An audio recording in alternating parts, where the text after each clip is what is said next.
مجھے رہزنوں سے غرض نہیں، تیری رہبری کا سوال ہے۔ اور بھائی غور فرمائے، حضرت سعید بن عامر کو گورنر بنا دیا، سیدھے سادے درویش سے آدمی تھے۔ کچھ مہینوں کے بعد حضرت عمر خود ان کے صوبے میں پہنچے، جامع مسجد میں سب لوگوں کو جمع کیا۔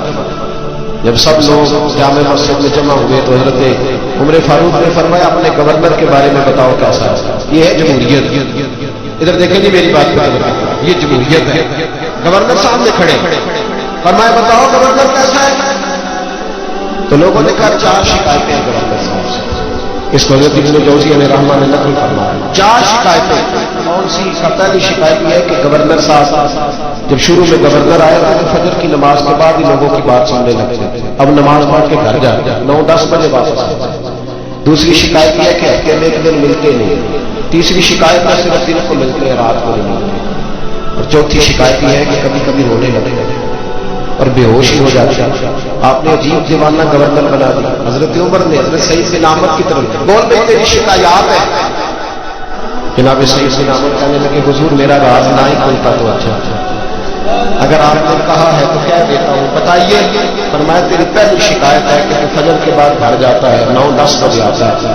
جناب سعید بن عامر رو پڑے۔ گورنر صاحب کہنے لگے حضور غریب ہوں، نوکر رکھنے کے پیسے نہیں، بچے میرے پاس موجود نہیں، بیوی میری بیمار ہو گئی، 30 سال بھلی مانس عورت نے میری خدمت کی، اب بیمار ہے، نماز پڑھ کے گھر جاتا ہوں، اپنی معذور اور بیمار بیوی کو ناشتہ پکا کے دیتا ہوں، اگر اس کے کپڑے بدلنے والے ہوں تو اس کا وضو دھو کے کپڑے بدلتا ہوں، گھر میں جھاڑو دیتا ہوں، برتن مانجتا ہوں، لوٹتے دیر ہو جاتی ہے۔ کہتے حضرت عمر پہلے جواب میں سمسا تاری ہو گیا۔ کہ تیری دوسری شکایت یہ ہے کہ ہفتے میں ایک دن ملتے نہیں۔ تو سعید بن عامر عرض کرنے لگے حضور کرتا میرے پاس ایک ہی ہے، ہفتے میں دھو کے خشک ہونے کو ڈالتا ہوں، بیوی کے کپڑے پہن کے بیٹھا رہتا ہوں، ٹھنڈ کا موسم ہے، اثر وہی ہو جاتی ہے۔ کہتے ہیں لوگوں کی آنکھوں میں آنسو چمکنے لگے۔ کہا تیری تیسری شکایت یہ ہے کہ تو دن کو ملتا ہے رات کو نہیں ملتا، تو رونے لگے، داڑھی ہاتھ سے پکڑ لی، کہنے لگے حضور دیکھیں کوئی بال کالا تو نہیں نا، ساری سفید ہو گئی ہے، پتہ نہیں رب کریم کب بلا لے گا۔ دن مخلوق کے لیے رکھا ہے، رات اپنے رب کے لیے رکھی ہوئی ہے۔ میں ساری رات اسے مناتا ہوں کہ مولا جہاں پردے رکھے ہیں تو وہاں بھی میرے پردے رکھنا، اے اللہ جہاں تو نے وقار دیا ہے تو وہاں بھی وقار دینا۔ اور کہا کبھی کبھی روتے ہو بے ہوشی ہو جاتے ہو؟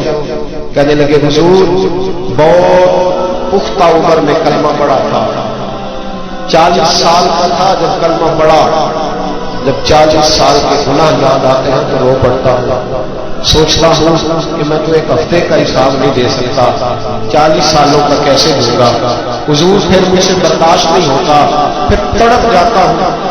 جب چاروں باتیں کہیں تو پھر رونے لگے، کہنے لگے حضور اب میری سزا کا بھی اعلان کر دے، اب میرے پردے کھلے تو سزا کی بات بھی کرے۔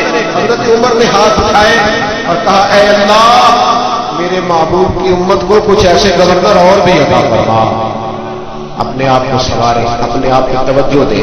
بڑا ہو گیا خوابوں کی دنیا میں زندہ رہنا اور لفظوں اور جملوں کی اوٹ میں چھپ کے اپنے آپ کو مطمئن کرنا، اب ذرا عمل کی دروازے کی طرف بھی اپنے قدم بڑھائے اور کچھ کام ایسے بھی کرے جو ہمارا اور ہمارے رب کا راز ہو، اور صبح قیامت وہ ہمارا خزانہ ہمارے کام آئے، ہمیشہ رہتے خیر الانام میں گزرے۔